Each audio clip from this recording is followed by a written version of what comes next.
as you reflect on this, nagbe-blame ba ako? Isa ba ako dun sa mga tao na when something happens, I always point fingers either sa sarili ko o sa ibang tao. For example, ito yung question dun sa book.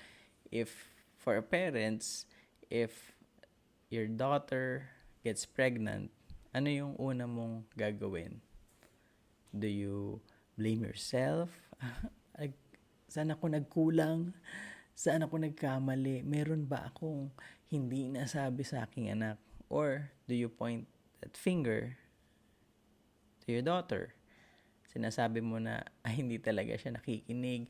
Dating-dati pa yan na talagang matigas ang ulo. And we point that finger to them. O kaya pagka meron sa pagkakamali ka sa school o kaya sa work mo, ang isip mo ba, sino ba talaga ang nagkamali dito?